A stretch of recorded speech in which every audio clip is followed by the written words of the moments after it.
Somebody that I've personally yelled at for flying for non-essential reasons.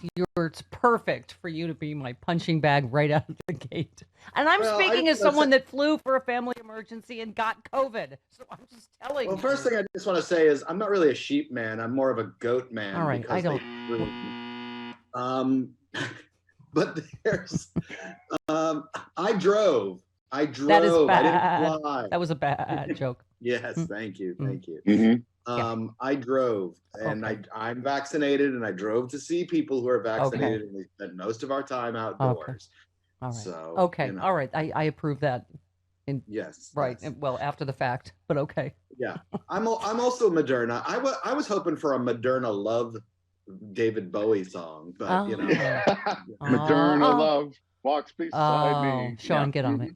Yeah. Sean's also screening. So he's a little busy, but sure, we'll get on that. Yeah. Oh boy. But we got the Dolly Parton. One. So and I saluted as I drove past Sevierville, Tennessee yesterday. I saluted Dollywood. Yes. All right. We're so deep scientifically. I asked Chris. He got Pfizer, but he's like, I want a Moderna. I was like, why? Because I thought it was some deep research and maybe side effects or whatever. And he's like, no, Dolly. Dolly. I don't know, just Dolly. Yeah. The only reason I'm happy with Pfizer, but if I were given a choice, I probably would have chosen Moderna. Yeah. Right. Yeah. So you get a little bit of Dolly's DNA in you. That's really absolutely. No, Travis has given me hope. It maybe the second one's gonna pump up my Hooters. Who knows? Okay. Could happen. Yeah. Rude, you tweeted, you know who doesn't worry about a vaccine passport? People who are vaccinated. So shut the up about your freedom and get it. I cannot tell you how strongly I feel about this. I mean, not only do I feel like we should just hold. We really are in that place in Braveheart, right at the beginning of a fourth surge, where I'm just like, just hold, unless it's essential travel and you don't need to go to a restaurant or a bar or a gym, right? Like get vaccinated, get everyone you know to get vaccinated. Some people need help. I'm elderly. I have a hard time with websites, so. Elderly. Oh, yeah. Shut up, Sonny. You're 35, according to Carol Burnett. Right, and Twitter. I think it's time to give up that ghost in September when my big birthday comes up, which will be happy 40th birthday stuff. However, Rude, this is driving me insane, this whole vaccine passport. It's absolutely, we should, you should, kids need it for school. You should need it for work, to fly, right? All of it. There are universities that are requiring. I think Rutgers just announced, and Columbia and a couple of others announced that they're going to require their students be vaccinated because if nothing else, they want to open up. And I can say this as a college professor: we want to go back to the classroom. Yeah. There's no crying in professing. There's no crying. No, it's really all about. Really, have you been to colleges lately? It's all about a lot of crying. Okay. Pansies. I mean, back in my day, Chris, when did I go to college? Being that I'm 35 now. 87. Right. Yes. No, right. When I graduated in 90. What? No. 2003. Oh, 2010. Sean informs me I graduated in 2010. That means I probably taught you. So yeah. Yes, I remember that now. No, I've mentioned my anti-vaxxer friend because I love her. She's one of my oldest, dearest friends. She's not a right-winger, not a Trumper. She's an anti-vax. And I had to have that difficult conversation. I said, I love you. No one is invited to my house. Like for the big birthday party, hopefully if I have that, I said, I'm so sorry. I said, nobody is invited that's not vaccinated. And she's like, well, I read different things than you read. And Stanford. And I'm thinking now when she said Stanford, oh, you're thinking of crazy Dr. Atlas. Is that what you're thinking of? Oh, God. Yeah. She's like, I read different things. I'm like, no, you do not read different things. There is no reputable scientist or doctor who doesn't say these vaccines are safe and that you should. I mean, and I think this thing that we think is true will be confirmed. I'm like, I'm not going to risk having you infect my friends. Do you know what I mean? I'm not going to risk you being at my house and infecting other people, which we think, like I say, is the biggest thing is that We can still get it if we're vaccinated, but we can't pass it. She could pass it if she's not vaccinated, right? It's just what the Pope just said. It's your moral responsibility to get vaccinated. Yeah. And you know, this is actually just another thing from the virus deniers. That, you know, first it was we're denying the virus is real, and then we're denying that we need the vaccine. And it's like, at some point, you know, you have to acknowledge reality.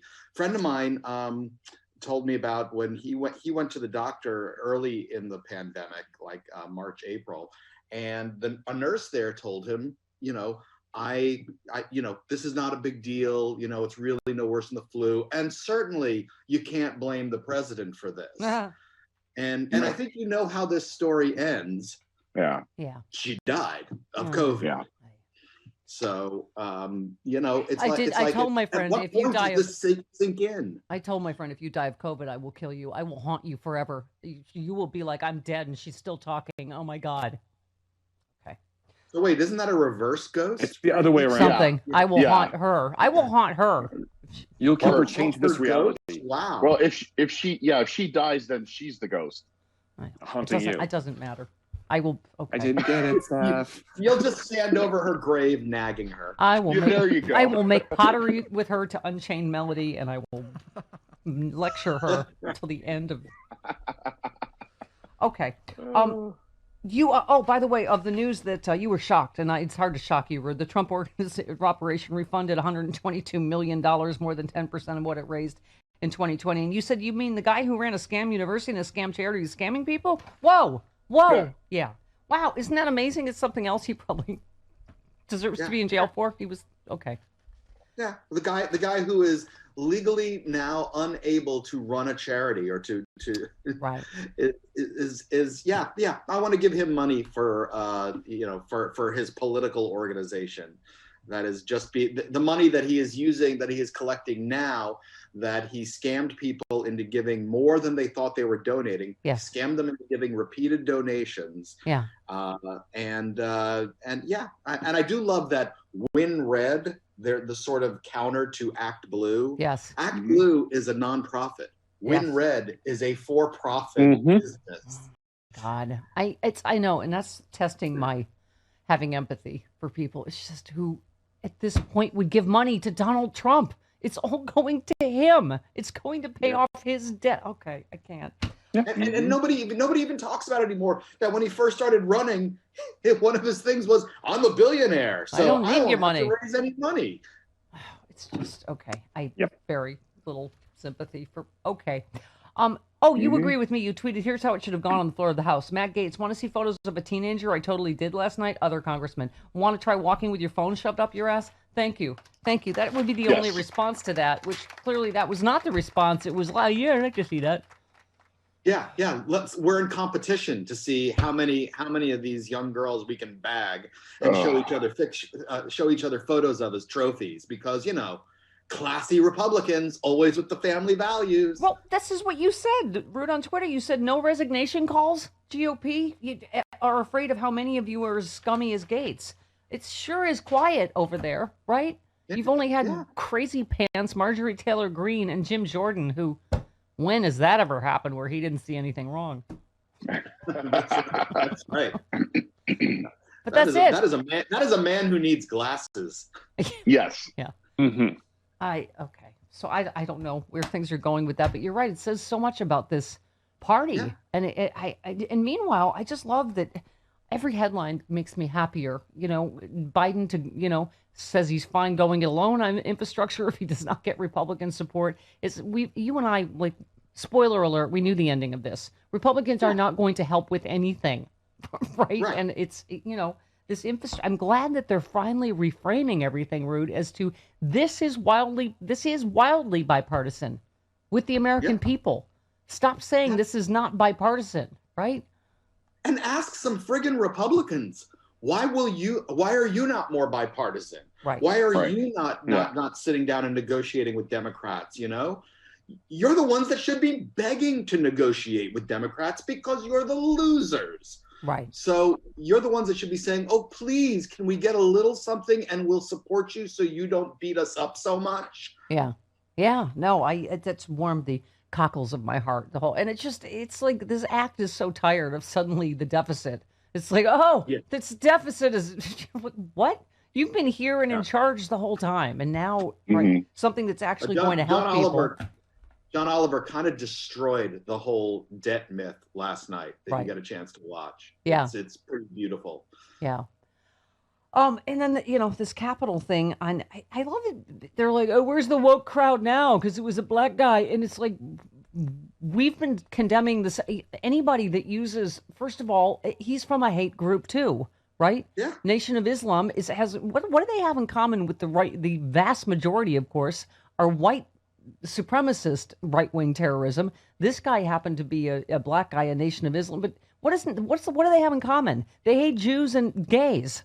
It's like it's all hate groups, and nobody's saying like, oh, I mean, the point is these Capitol attacks. Of course, all the people have been screaming, "Take all the fencing down." Well, this is why, because you're going to get copycat attacks now from whoever hates whoever, right? I mean, it's Well, I love that the implication there is a couple of things. One is, oh, look, it's not just white supremacists, which, okay, yeah, we'll say 1 out of every 50 incidents maybe is not. well, right. But Look the at the other percentages. The percentage root is somewhere 90-something% Yeah, of right-wing yeah. white supremacist hate groups. But then the other thing is there's this other undercurrent in there, which is, see, maybe police need to be harsher on non-white, on black people.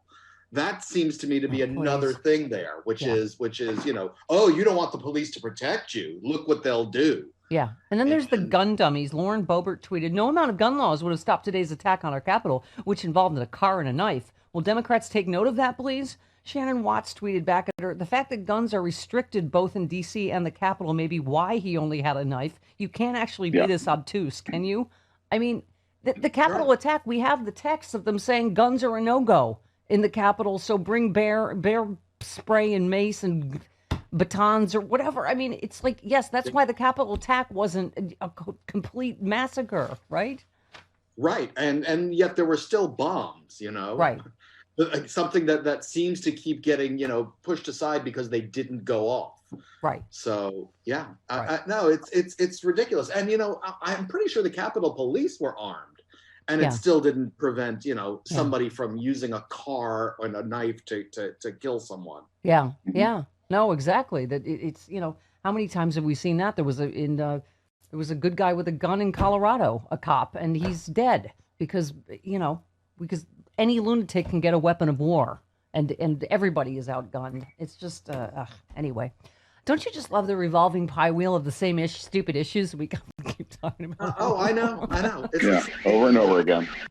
And the thing that gets me is that gets back to that whole bipartisanship thing, which is the nation is ready to move on from these BS, loose gun laws. The nation doesn't want it.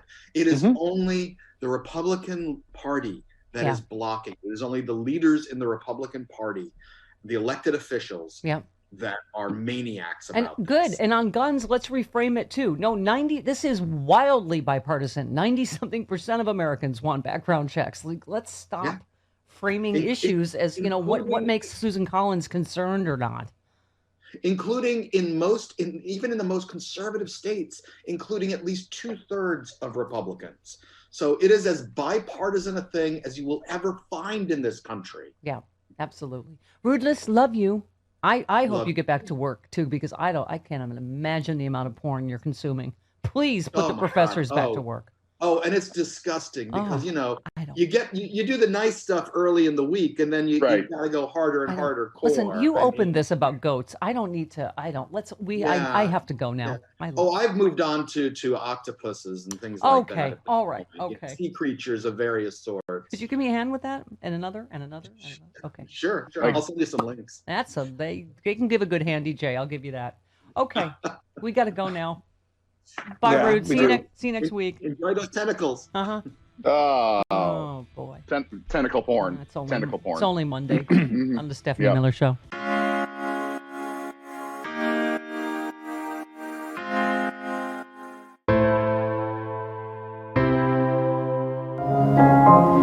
Good morning, dear. Oh, cut! We have a lot to celebrate this week. You have the right to remain tripping your balls. It's like Illuminati, but with leather. First day at Fight Club, you must fight! 2020 refuses to concede. I was going to have to return 2021 because I didn't like the 7-day trial. But I'm in now. We're in, sexy liberals.